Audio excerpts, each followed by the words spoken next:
Here is a number that should stop every policymaker and regulator in their tracks.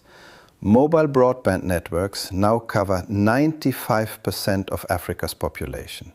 95%. That is extraordinary progress. It is the result of years of investment, policy reform and infrastructure build-out across the continent. And yet, 63% of the people within reach of those networks are still not using the internet. Not because there is no signal, but because coverage and connectivity are not the same thing. And until Africa's broadband strategy recognizes that difference, we will keep building infrastructure that millions of people still cannot meaningfully use. I hear a version of the same assumption repeatedly in policy meetings and regulatory forums across the continent. If we build the infrastructure, people will come online. It is a reasonable assumption, but it has to be reconsidered. The evidence is now overwhelming. According to the GSMA's 2026 State of Mobile Internet Connectivity report, Africa now accounts for 33% of the world's entire unconnected population. Sub-Saharan Africa is the only region in the world where the usage gap, that is, the share of people covered by broadband who are still not using the internet, is actually widening, not shrinking.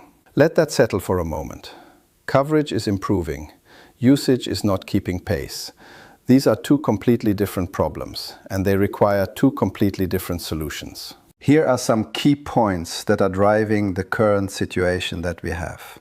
Key point 1, the device affordability wall. The single largest structural barrier to mobile internet adoption in sub-Saharan Africa is not a missing tower, it is a missing smartphone. A 4G-capable device in sub-Saharan Africa costs around 26% of monthly GDP per capita, compared to just 16% across all other low- and middle-income countries globally. That gap has not moved between the 2025 and 2026 GSMA reports. Not a single percentage point of improvement. In March 2026, the GSMA announced pilots of $40 entry-level 4G smartphones across 6 African countries: the DRC, Ethiopia, Nigeria, Rwanda, Tanzania, and Uganda. GSMA Intelligence estimates a $30 handset could bring up to 50 million additional people online across sub-Saharan Africa. The pilots are promising, but they depend heavily on governments removing taxes and import duties on entry-level devices. In some countries, VAT and import duties add more than 30% to the price of a smartphone. Key point 2, the data cost barrier. Even where devices are accessible, data costs remain prohibitive. According to the ITU's affordability threshold, data is considered affordable when 1 gigabyte costs less than 2% of monthly income. Across much of sub-Saharan Africa, that threshold is still not being met, particularly for rural and low-income households. High spectrum costs, expensive energy infrastructure, and fragmented regulatory environments all feed into high data prices. This is not a market failure in isolation. It is a policy environment that has not yet been calibrated to close the usage gap. Key point 3, the digital literacy gap.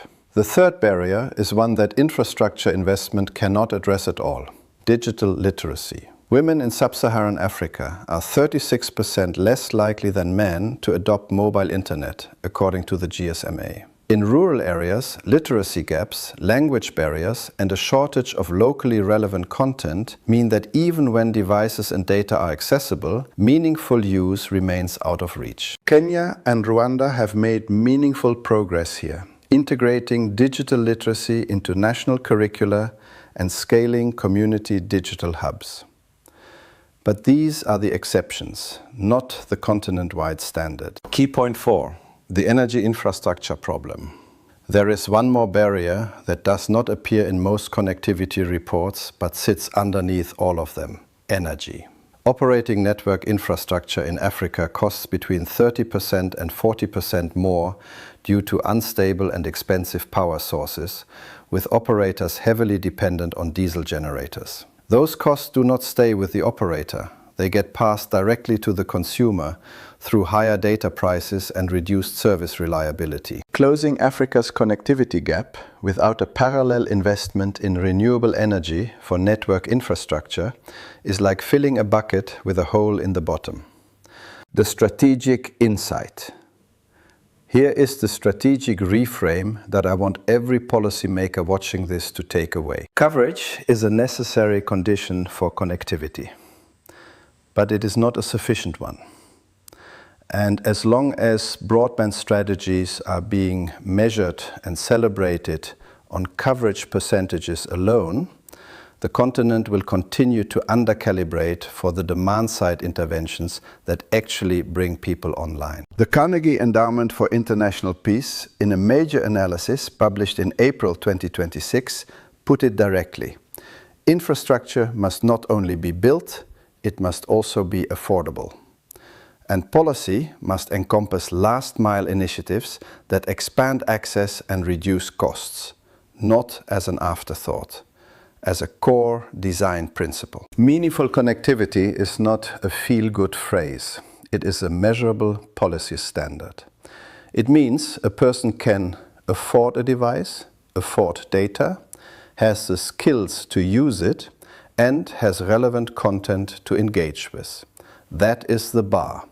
And Africa's broadband strategies must be designed, funded, and measured against that bar, not just tower counts and coverage maps. The economic stakes are enormous. The World Bank and ITU have shown that a 10 percentage point increase in mobile broadband penetration delivers a 2.5% increase in GDP per capita. Africa's digital economy could add $180 billion through basic digital adoption by 2030, but only if adoption actually happens. The practical takeaways. Here are some practical takeaways that every policymaker or regulator should note. 1. Remove taxes and import duties on entry-level smartphones. South Africa has already done this. The Smart Africa and GSMA are calling on every African government to follow. In some markets, eliminating these duties could reduce device prices by up to 50%. This is a policy decision that can be made quickly and has immediate impact at scale. 2. Redefine the affordability target. Move beyond the coverage metric in national broadband plans. Adopt the ITU's 2% affordability threshold for 1 gigabyte of data as a measurable policy target and build regulatory incentives around hitting it. 3. Fund digital literacy as infrastructure. Some Smart Africa member states, such as Rwanda and Kenya, show it works. Digital skills programs, community hubs, and locally relevant content are not soft interventions. They are hard infrastructure for a demand-side economy. 4. Link energy policy to connectivity policy. Green energy investments that power network infrastructure are connectivity investments. Ministries of ICT and energy need to be working from the same strategy document, not separate silos. Conclusion. Africa's broadband story is not a story of failure. It is a story of progress that has not yet reached its full potential, because the strategy has been solving the wrong problem. Coverage got us this far. Meaningful connectivity is what takes us the rest of the way. If this video sharpened your thinking, share it with someone in the sector who needs to hear it. Subscribe and turn on the notification, and I will see you in the next video, which is showing on your screen now. Thank you for watching.